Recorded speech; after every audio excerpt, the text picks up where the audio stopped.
ZPTC ఉప ఎన్నికలు ప్రశాంతంగా జరుగుతున్నాయని అన్నారు జమ్మలమడుగు ఎమ్మెల్యే ఆదినారాయణ రెడ్డి. పద్ధతిగా ఎన్నికలు జరుపుతుంటే వైసీపీ వాళ్లకు అది నచ్చడం లేదన్నారు.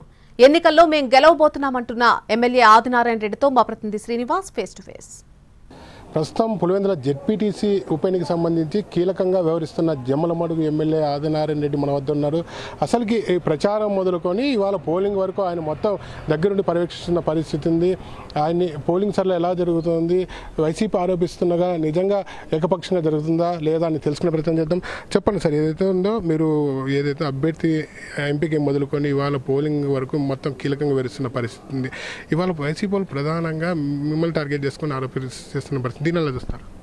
ఈరోజు ప్రశాంతంగా పోలింగ్ జరుగుతుంది. వాళ్ళ అసమర్థత, వాళ్ళ బలహీనత కావాల్సినంత చేసినారు. వాళ్ళు గతంలో చేసిన దాన్ని దృష్టిలో పెట్టుకొని మళ్ళీ అల్లే చేయాలనుకున్నారు. ఇక్కడ పప్పులు ఉడకలేదు. పోలీసులు పటిష్టంగా ఉన్నారు, రెవెన్యూ యంత్రాంగం పటిష్టంగా ఉంది, పోలింగ్ ఆఫీసర్లు కూడా పటిష్టంగా ఉన్నారు. మా పద్ధతిలో మేము ఎలక్షన్ జరుపుతుంటే అది వాళ్ళకు నచ్చలే కాబట్టి ప్రతి దానికి ఆరోపణే. అరాచకాలు చేసినారు, అబద్ధాలు చేసినారు, మోసాలు చేసినారు, కుట్రలు చేసినారు. విలనిజం కంటే ఎక్కువ చేసినారు.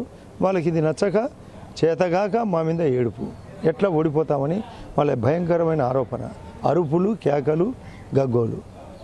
కాబట్టి ఏం పప్పులు ఉడకవు. ప్రధానంగా నల్లపెట్టి కానీ కొత్తపల్లిలో కానీ ఏజెంట్లు కూర్చొని పరిస్థితి ఉంది. అలాగే ఓటర్లను కూడా రానికుండా భయభ్రాంతులు చేస్తున్నారు మీ అనుచరులు అని చెప్పి ఆరోపిస్తున్నారు. దాన్ని ఎలా చూస్తారు? అసలు అంతమంది పోలీసులు ఉన్నారు, వాళ్ళ ఊర్లో ఓట్లకు రాకపోవడం ఏంది? బ్రహ్మాండంగా పోలింగ్ జరుగుతుంది, ఓట్లు వస్తున్నారు, రానట్టు నటిస్తున్నారు. అంటే అభూత కల్పన, ఉన్నది లేనట్టు లేనిది ఉన్నట్లు చెప్పడంలో ఎక్స్పర్ట్స్ కాబట్టి అలాంటి మాటలు కామన్ వాళ్ళకు. సార్, మీకు అందుతున్న సమాచారం పేరుకు పులివెందుల రూరల్ మండలానికి సంబంధించి జెడ్పీటీసీ పోలింగ్ సర్లు ఎలా జరుగుతుంది? చాలామంది మేము ఓట్లు వేయలేదని చెప్పి చెప్తున్న పరిస్థితి. పోలింగ్ సర్లు మీరు ఎప్పటికప్పుడు తెప్పించుకుంటారా? ఏ విధంగా జరుగుతుంది? అసలు నాకు తెలిసి 40%, 60% మధ్య 15 బూత్స్లో ఒక్కో చోట ఒక రకంగా జరుగుతుంది. 40, 41, 50, కొన్ని చోట్ల 60 కూడా జరిగినట్టు చెప్తున్నారు. ఏమి ఎట్లుందంటే ప్రశాంతమని చెప్తున్నారు. మేము కూడా ఒక దూరంగా ఉండాలని, నేను కూడా మా కొండాపురం మండలం పక్కనే నేను మ్యారేజ్ చేసుకుంటూ కూడా నుంచి 6 కిలోమీటర్ వైకొత్తపల్లి అని నేను అలా చూసుకుంటే ఇక్కడికి వచ్చిన. కాబట్టి నేను కూడా అక్కడికి ఆ ఏరియా ఇక్కడికి 25 కిలోమీటర్ల అవతల ఉంది. కాబట్టి మేము బహుదూరంగా ఉన్నాం, శాంతియుతంగా ఉన్నాం, ప్రశాంతంగా ఉన్నాం. గతంలో ఎప్పుడు లేని విధంగా ఈసారి ప్రజాస్వామ్య పద్ధతిలో పోలింగ్ జరుగుతుందని కూటమి నేతలు చెప్తున్న పరిస్థితి ఉంది. అలాగే ఏదైతే ఉందో పూర్తిగా మీకు ఆపోజిట్గా వైసీపీ నేతలు చెప్తున్నారు, దౌర్జన్య పరంగా జరుగుతుంది. గతంలో ఎప్పుడు ఇలాంటి సంస్కృతి లేదు, ఇప్పుడు కొత్త సంస్కృతిని తీసుకొచ్చారని చెప్తున్నారు. దీన్ని ఎలా చూస్తారు? అసలు ప్రతిపక్షం ప్రతి నాయకుడుగా అంటే విలన్గా మారినాడు కాబట్టి విలన్ ఏం చెప్తాడు, ఏది నిజం చెప్పాడు. నేను చాలా మీటింగ్లు చెప్పిన, జగన్ నో నిజం, అదే జగన్ నిజం. జగన్ చేయని తప్పులు లేవు, జగన్ చేయని అప్పులు లేవు. ఇసుక దోపిడీ చేసినాడు, లిక్కర్ దోపిడీ చేసినాడు. ఇక్కడ అరటి ఈ ప్రాంతంలో జరిగే ఈ 10,000 ఓట్ల మంచి అరటి చీనీలో కూడా ఆ రోజు అన్యాయం, ఈరోజు న్యాయం. ఆ రోజు పెన్షన్ 3,000, ఈరోజు 4,000. ఆ రోజు అమ్మకు ఒడి ఒకరికి, ఇప్పుడు తల్లికి వందనం, 3, 4, 5, 6, 7 ఉన్నాయి. అత్యంత ప్రతిష్టాత్మకంగా ఈ ఎన్నికలు మారడానికి కారణం ఎందుకంటే ఇటు మీకు కూటమి ప్రభుత్వం అధికారంలో ప్రభుత్వానికి కానీ ప్రతిపక్షం కానీ ఎందుకు మీది ఏదైతే ఉందో పులివెందుల రూరల్ జెడ్పీటీసీ ఉప ఎన్నికను ప్రతిష్టాత్మకంగా తీసుకున్నాయి? ఎందుకు ప్రతిష్టాత్మకంగా తీసుకోం?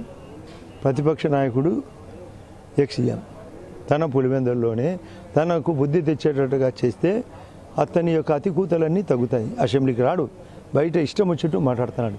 ఇది కరెక్ట్ కాదని చెప్పడానికి ఈ ఎలక్షన్ను మేము కూడా అతను ఛాలెంజ్ తీసుకున్నాడు, మేము ఛాలెంజ్ తీసుకున్నాం. అందులో భాగం ఈరోజు ప్రశాంత పోలింగ్. పులివెందుల ఒంటిమిట్ట 14వ తారీఖు కౌంటింగ్ ఉంది, ఏం జరగబోతుంది? 2/2 గెలవబోతున్నాం. Right, thank you. ఏదైతే ఉందో గతంలో చెప్పిన కూటమి ప్రభుత్వం ఇచ్చిన హామీలను అమలు చేస్తామని చెప్పి పులివెందుల ఓటర్లను ప్రభావితం చేసాం. ఓటర్లు ఏదైతే ఉందో ఓటర్లకు చెప్పే ప్రయత్నం చేసాం. వారు అవి ఏదైతే కూటమి ప్రభుత్వం అయితేనే తమకు న్యాయం జరుగుతుందని ఓట్లు వేస్తున్నారని చెప్తున్న పరిస్థితి ఉంది. వైసీపీ నేతలు చెప్తున్న ఏదైతే ఉందో ఆరోపిస్తున్న విధంగా అవన్నీ అభూత కల్పనలో అబద్ధాలుగా ఆదినారాయణ రెడ్డి చెప్తున్న పరిస్థితి ఉంది. Cameraman Sudarshan, Srinivas, NTV.